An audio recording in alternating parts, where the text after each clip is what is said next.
Headphones in. Let's go. Hey guys, what's going on? My name is Adam and welcome back to the Flip Room. And today I want to do something a little bit different and do a sit down video about sourcing in charity shops. For anyone new around here, I'm an eBay part-time reseller. I source from charity shops, from car boots and Facebook Marketplace, and I resell them online, mainly on eBay and Depop. So yeah, over the past couple of years, I've been sourcing from charity shops quite often, especially the past few months while the car boot season has been off. And I've kind of compiled a small list of 8 tips which may help you when you're out in the field and sourcing from charity shops. So without further ado, let's get into it. Number 1 is it worth it? And what I mean by that is I once watched a video from Chatty Pete. If you haven't checked out Chatty Pete, check out his YouTube channel. Really great content creator, and obviously he does reselling as well. And he mentions in one of his videos, it's more important what you leave versus what you pick up. And I completely agree with that. I think when I started off, I was in the bad habit of just picking up anything that I could probably make some money on, and there wasn't really any strategy or any kind of profit margin kind of focus. It was just kind of pick up for 5, hope this is it for 15. It will lingo, stick, and then you end up selling it for like 12, and it wasn't really worth it. So yeah, it's more important what you leave versus what you pick up. So when you are in charity shops, just kind of have that conscious thought in your head about, is this item worth it, yes or no? Number 2 is research. And what I mean by this is you have the time to be on your phone, to look up sold comps. Unlike car boots where it's kind of dog eat dog, you do have time to get your phone out and check eBay sold if you want to. I don't do it all the time, but for me, when I've not seen an item before, then I normally would get my phone out, and I've got no kind of, I've never had an issue. I've never anyone to come up to me in 2 years and say, why are you looking on your phone, ever? And if you don't feel comfortable doing that, kind of just maybe put the item back behind something or hide it around the corner, and you can go at the shop, and again, you can check it outside and then come back to it if you want to. So yeah, you have the time to do the research. Number 3, and this is something that I kind of always forget or used to forget, is check the window. I think when you are outsourcing, it's just kind of, you got blinkers on to go into the shop and look around the shop, and you kind of don't pay attention to what's in the window. Well, personally, I didn't anyway. So yeah, check the window display. Sometimes I find an absolute cracker in the window display in plain sight. Sometimes they will say it's right in front of you and you forget to pick it up. So check the window probably before you go in, just as a kind of a good habit. Just check the window displays, because you'll be surprised that you do find some real good items in the window displays. Number 4, a bit of a cliche really, but consistency. The more you go, the better you will get. And I know it's cliche, but it's so true. The more you put in, the more you'll get out. You'll get to learn kind of each little charity shop's routine. You get to know what time they put out fresh stock, what they label, how they label, whether it's fresh stock or old stock. You'll get to know maybe what's about to go on sale. Maybe they put a little mark on items that are about to go on sale. You'll get to know where the new stock goes in the shop, and you'll get, more importantly, you get to know where in the shop is kind of your niche.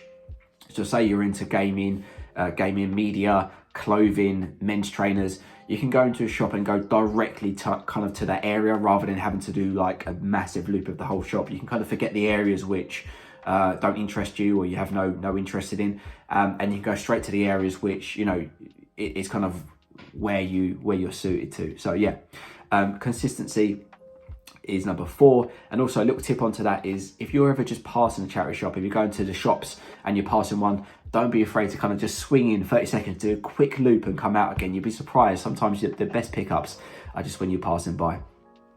Number 5, and this is, I suppose, maybe for new joiners and people kind of getting out there for the first time, is expectations. Maybe have low expectations, and I don't mean that in a negative way, but charity shops have become they are becoming more adaptive. They are going online. They are now selling on eBay themselves, and their pricing is becoming higher, in my opinion.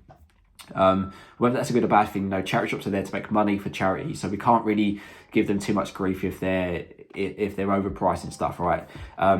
At the end of the day, it's their stock, and they can price it whatever they want. However, we really are trying to find a needle in a haystack, and I will be lucky to go into a shop and come out with 1 or 2 items.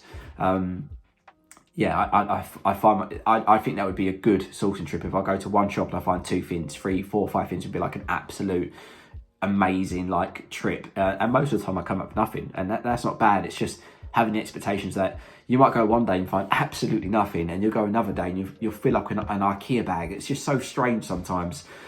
So yeah, just having the expectations that not every trip is going to be as successful, and sometimes, yeah, you'll be lucky to find one fin. Number 6 is legitimacy. And just because something's selling in a shop, it doesn't mean it's real.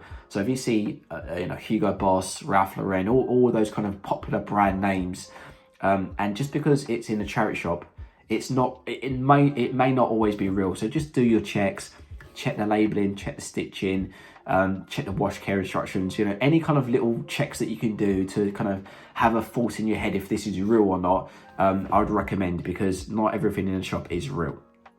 Number 7, accept you will make mistakes. And happens to me all the time, even now. Even at any level, any reselling level, when you're sourcing, no matter where you're sourcing from, you will make mistakes. You'll get things home and you'll realize that things are broken, things are missing, things are, torn, clothing items have got rips in it, holes in it, and you just don't notice it at the shop. So just take a bit of extra care when you are at the shop, an extra 10, 20 seconds, just checking over the item from top to bottom and make sure that everything is in place. And another one is just trust your gut as well with that. So if you have even if all the checks pass and your gut is just saying, I don't think it's real, or I get a bad feeling from it, 99% of the time your gut will be right. I've had it all the time. I had it recently with an Xbox controller. I just knew that the top would be broken. I could just feel the responsiveness wasn't on. And I can't be able to left it, but I put this one up, and lo and behold, I get home, and yeah, it's not working. Another one as well was a Ping golf jacket, which I picked up. I thought, you know what, I just get it back. It was fine. It was real, legitimate. But I just went, I don't know, I just had a bad feeling about it. Anyway, I picked it up anyway, washed it once, and the pockets fell apart. So just trust your gut. Don't be afraid to put things back and leave it for others. It's absolutely fine.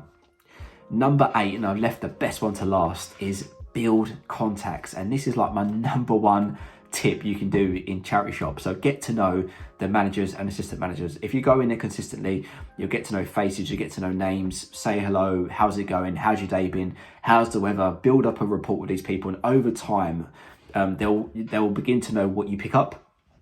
So they might know that I pick up trainers, I pick up gaming stuff and all that good stuff. And now they say, if they see me come in and say, oh, we've got some trainers at the back, or we've got some media at the back, or whatever it may be, and they actually invite me out the back, and I get to go and see all the goodies. It's like a treasure cave. It's absolutely brilliant. If you build your contacts, then and they know what you do. Don't be shy about what you do. You can say that I resell stuff, I keep stuff, and they don't mind. They understand, and they know there's a lot of resellers out in their shops and people checking stuff online. So they know that resellers are out in the market, and we're happy to pay a price for things as long as there's meat on the bone. So build contacts, and don't be afraid to say what you do, because it's never proven a challenge to me. They don't seem to mind at all.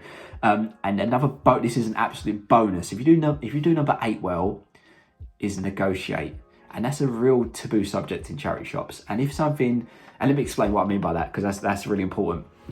If something is put out into the charity shop and it's priced up, I pay that price. I do not negotiate. I do not even ask, right? It's not like a car boot.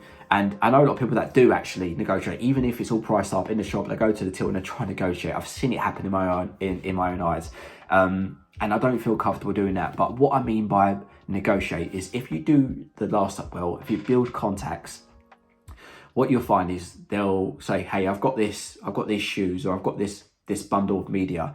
And you can kind of look through it, and you can offer them a price before they've even priced it up. So you can say, look, I'll be willing to pay £20 for that. And they can say yes or no. And the majority of the time, they just say yes to kind of whatever I offer them. And I give them a fair offer. I don't completely try and, I lowball them. I offer them what I think it's worth to me personally, for me to make my margin on. So you can negotiate. And on top of that, if there's something which I've seen in the shop and it's big, it's bulky, it's taking up a lot of space, and it's been sat there for a good few weeks, and the manager's in, I'll maybe ask to say, hey, I can see it's been there for quite some time now. is there a reason for that? And they might just go, oh, you know, I've not had interest in it, whatever it may be. And I might use that opportunity to say, you know, would you be willing to accept blah blah for it?